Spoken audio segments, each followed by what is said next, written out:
nó cháo tàu cá họ nọ đạp đẹp có anh đi ăn được tôi đã tên tôi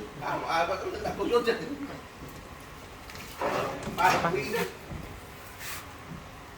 bắt học cho một ông lực năng trái ba rồi tí cái này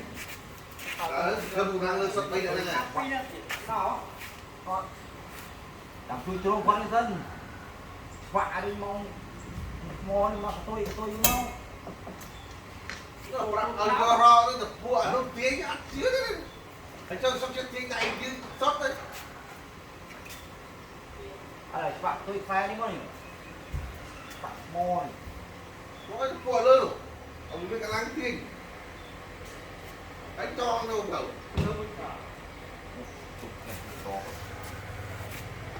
ở đồ ăn này tôi mình tiệm mò thì lắm yêu ấy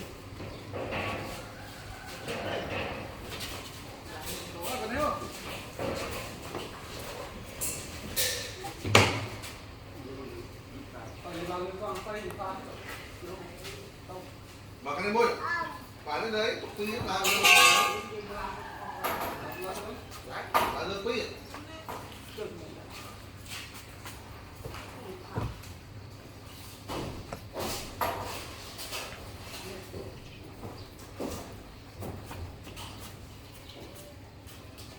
đại mà tôi còn chẳng tới âm là bị rút bỏ ơi nó phật đấy phật đấy là phật đây nè tiền cho cái đà cái cày bỏ tiền cho tiền ai vô tay cúi đầu mà ơi trốn tôi đây tôi đau lắm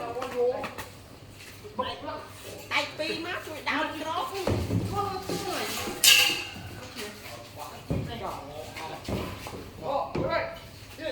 lại mông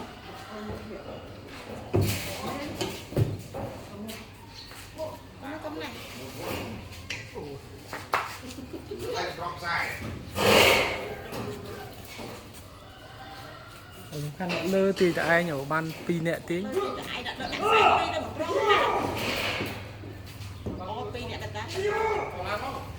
tiếng thì bị cao nên nhẹ ra ban một cục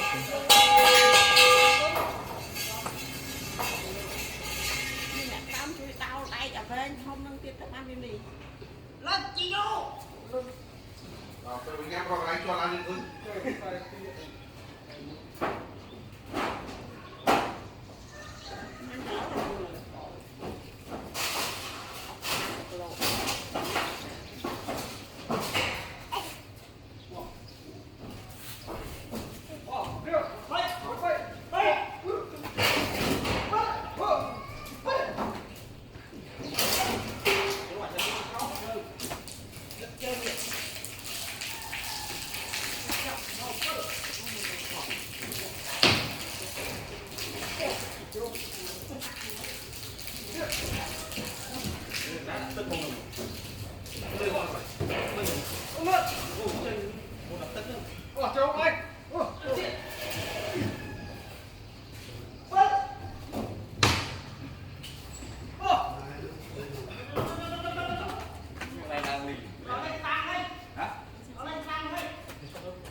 cho mình đang vui mình đây nào lại cho cái đó lại cái đó ngon nè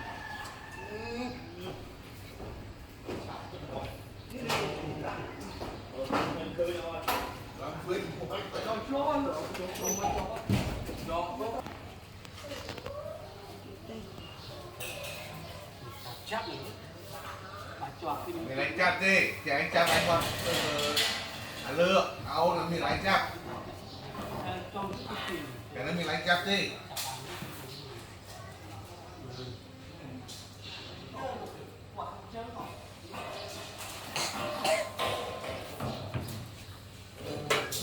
trong cái nhạc trôn tới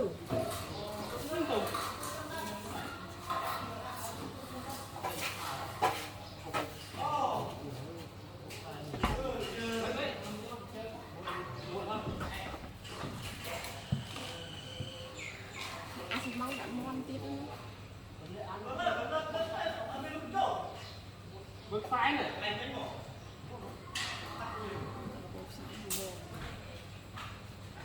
đặt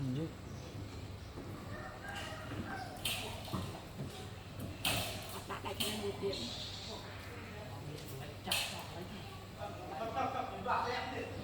สำคัญก่อน cuộc mình này cuộc อัดแกล้งจับอนุให้อัดมีแรงเตาได้ lại kia lại cái lâu đi anh biết lại tốt lại tao lại tôi làm từ lâu bao nhiêu lại nữa nhé đó là anh là son lấy tro แรงกระถอยกับเท่านี้ có gì là em nàyจะฟังไงกรีนั้น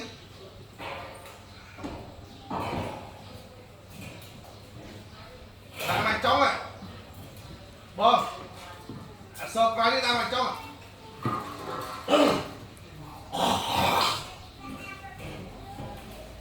อ๋อในปลานะ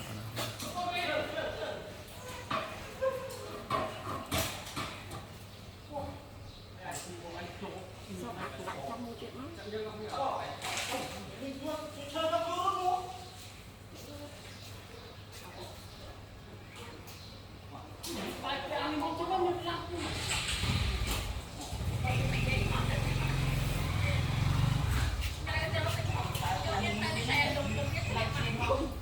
con ta được để làm con nào đấy tên lan của con nào đấy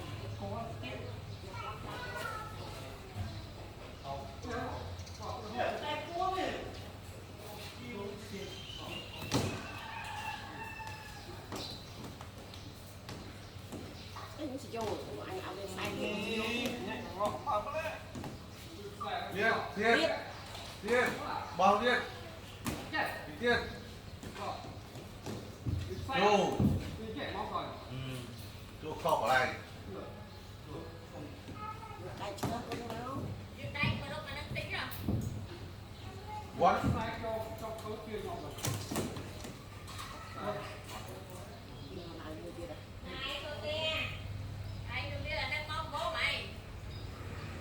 Thấy đấy, có bọn.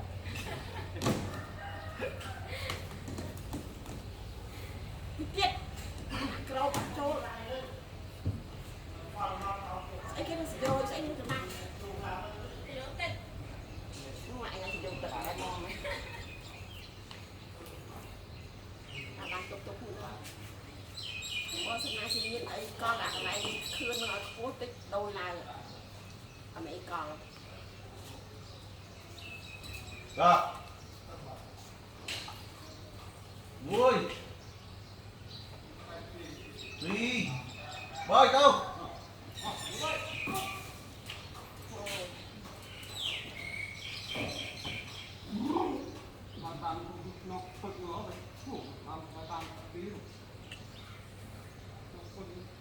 trong một con phi này giật anh đau bên đây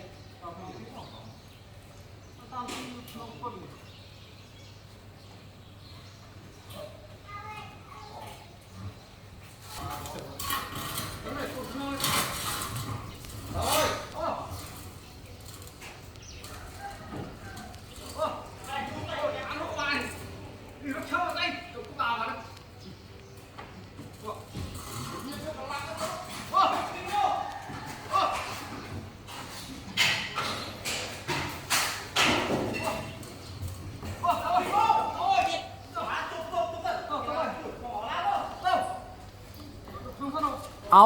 ទាំងអស់គ្នា